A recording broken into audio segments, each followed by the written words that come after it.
Ok, bienvenue à tous dans cette vidéo. Dans cette vidéo, je vais littéralement vous montrer l'automatisation qui m'a rapporté des dizaines de milliers d'euros. Oui, je suis bien sérieux, des dizaines de milliers d'euros.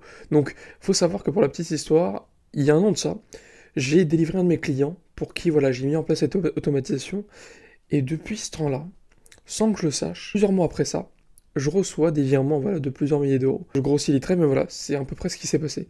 Mais concrètement, de quoi il s'agit? Donc cette vidéo, elle va vraiment être intéressante pour certains types de personnes.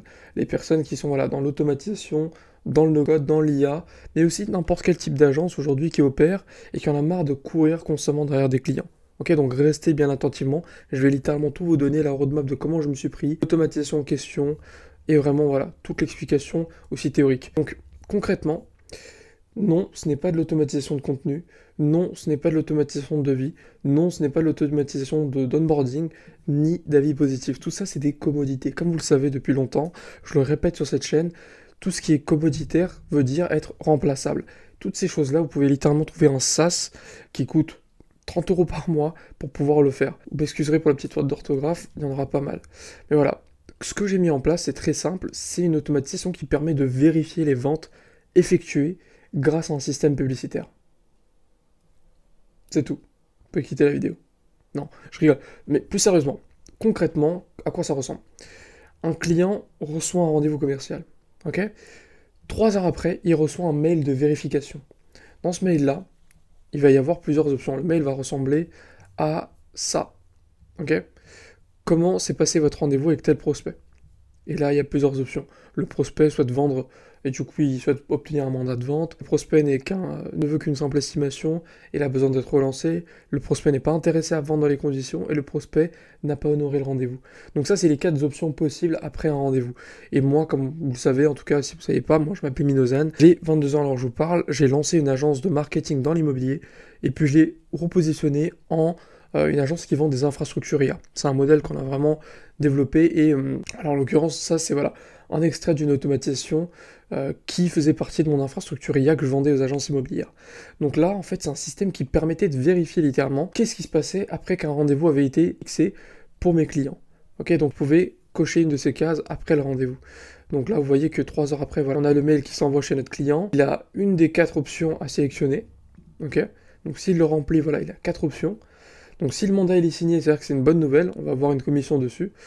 Ok, donc il va calculer le pourcentage de commission, parce que voilà, je ne vous ai pas raconté, mais grosso modo, sur ce deal-là, en fait j'étais payé, c'était pour la première fois que je testais ça, j'étais payé sur la mise en place de l'infrastructure, plus le pourcentage de chiffre d'affaires que ça allait me générer. Ok, retenez bien ça parce que c'est là que ça va devenir très intéressant. Si la personne, si le client pardon, devait suivre pour le prospect, dans ce cas de figure-là, voilà, on devait replanifier automatiquement le rendez-vous. Si la personne était absente au rendez-vous, pareil, on envoyait un lien pour reprogrammer le rendez-vous. Si par contre le prospect n'est pas qualifié, si le vendeur n'est pas un vrai vendeur et qu'il ne souhaite pas vendre du tout, dans ce cas de figure, on va avoir une séquence de suivi. Ce qui va permettre de suivre le prospect sur le long terme et être sûr que, peut-être pas maintenant, mais dans 3 mois, 6 mois, 1 an, on puisse potentiellement avoir le deal. Ok? Donc toutes ces options vont automatiquement être mises à jour dans le CRM. Donc voilà, les automatisations sont ici, comme vous pouvez le voir. Donc là on ne voit pas directement, mais voilà, pour vous dire que c'est là c'est partie de l'automatisation, hein, donc c'est voilà, un gros bordel, donc c'est assez technique. En tout cas, nous, de notre côté, ce qui est génial, c'est qu'à chaque mandat qui est signé, on reçoit une notification et donc on sait très bien qu'on a une commission qui est dessus. C'est-à-dire qu'à chaque fois qu'un de mes clients vend une maison, j'ai une commission dessus qui peut varier entre 10 et 20%. Ok, évidemment, sur des biens qui vont des centaines de milliers d'euros, ça peut aller très vite, voire des millions, comme vous pouvez le voir ici. Donc, on a un tableau général comme ça ici, qui fait le récap de tout ça, comme vous pouvez le voir. Une fois que tout ça est mis à jour dans le CRM, ça va rentrer dans la feuille de performance globale, que je viens de vous montrer ici. Ça, c'est la feuille de performance globale. Donc, on a toutes les ventes répertoriées pour tous nos clients, toutes les ventes potentielles, tous les biens qui sont en diffusion, tous les mandats qui sont signés, tous les rendez-vous, etc., etc. Et ça envoie une notification pour notre équipe, comme je l'ai dit, par mail ici. Donc nouveau mandat signé avec toutes les informations et également les notifications pour notre client. Ok, donc très simple.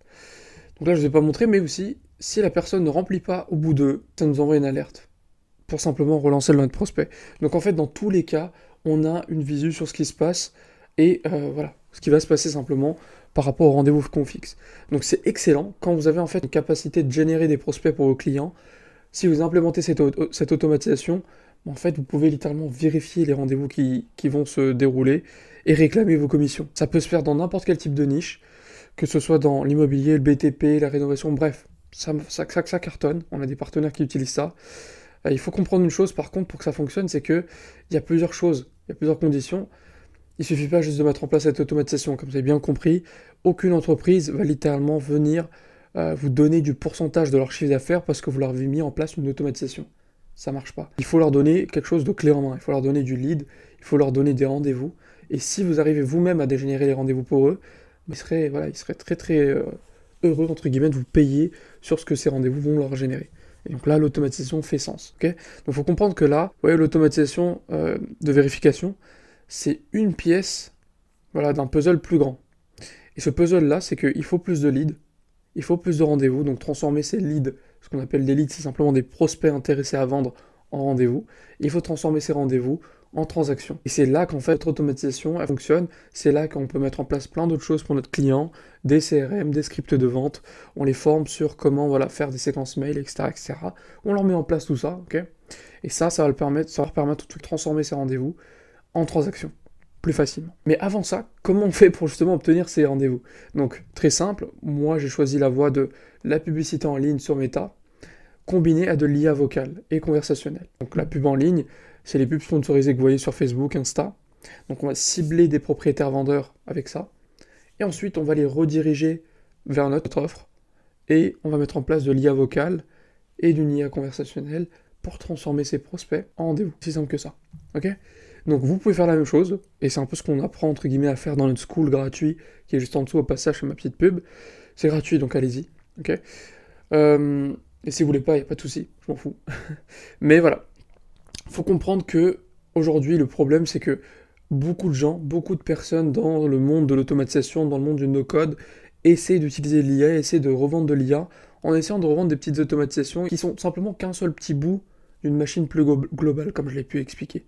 Donc là, vous voyez qu'il faut voir votre acquisition client, il faut voir que votre client pour eux, ce que je viens de montrer ici, ça se résume à ça. Pensez à une machine qui filtre de l'eau. Vous mettez de l'eau dedans, et ça vous ressort de l'eau filtrée. La première chose, c'est qu'il faut du trafic, il faut de l'eau. La deuxième chose, c'est qu'il faut cette fameuse machine à convertir. Ok? C'est cette fameuse machine qui transforme le trafic en rendez-vous et en vente. Il faut aussi du coup une sorte de goulot pour pouvoir ouvrir, désactiver, etc. En gros, c'est les automatisations. Les automatisations, c'est les petites parties de ce système. Ok, donc vous ne pouvez pas espérer vendre ces petites parties du système et penser pouvoir facturer le même prix que toute la machine. Non. Le robinet ici ne doit pas coûter le prix de la machine. Non, c'est impossible. Je parle vraiment de façon très bébête, mais c'est pour que vous compreniez, parce que parfois on a l'impression de très intelligent quand on vend ces automatisations, alors que pas du tout. Ça n'apporte absolument rien pour nos clients. Donc il faut vendre toute la chaîne de valeur, et c'est ce qui m'a moi permis de faire du chiffre à un très jeune âge. Donc si j'ai pu le faire, c'est que tout le monde peut le faire. La preuve, tout le monde le fait entre guillemets dans notre incubateur. Donc le trafic, mettez en place du trafic, mettez le système de conversion en place pour votre niche, et mettez une automatisation pour vérifier tout ça. Ça va vous générer de l'eau pour vos clients, de l'eau potable, et vous, ça va vous générer quand même un joli flux quand même d'une belle rentrée en tout cas, je pense, qui peut être assez intéressante. Donc voici littéralement comment moi j'ai pu monter cette automatisation, et littéralement comment ça m'a rapporté des dizaines de milliers d'euros. C'est ce qui se rapproche le plus d'un revenu passif. D'ailleurs, pour vous dire totalement la vérité, je vais partir en Belgique récemment là, parce que c'est un client à moi qui est belge, et on l'a plutôt bien entendu, on a tissé des liens amicaux entre guillemets, et ça nous a permis de devenir plutôt des potes. Donc maintenant ça dépasse un peu l'aspect de la clientèle, je vais pouvoir mettre en place d'autres choses pour lui, la création de contenu, je vais régulièrement visiter son agence, donc il n'y a rien de plus cool que ça en tout cas. Donc moi c'est ce qui m'a vraiment aidé en tout cas à sortir de la rat race entre guillemets, de courir derrière tout le temps des clients. Ça m'a dégagé du temps, comme je l'ai dit, j'ai 4 clients à la performance maintenant, avec ce système là, avec qui je vis très très bien, ok. Et ça me permet de faire d'autres choses, comme faire ces vidéos YouTube avec vous. Donc voilà. En tout cas, j'espère que ça vous aura plu. On se retrouve à la prochaine vidéo, sans doute, dans cette semaine. Donc je vais augmenter vraiment la cadence des vidéos.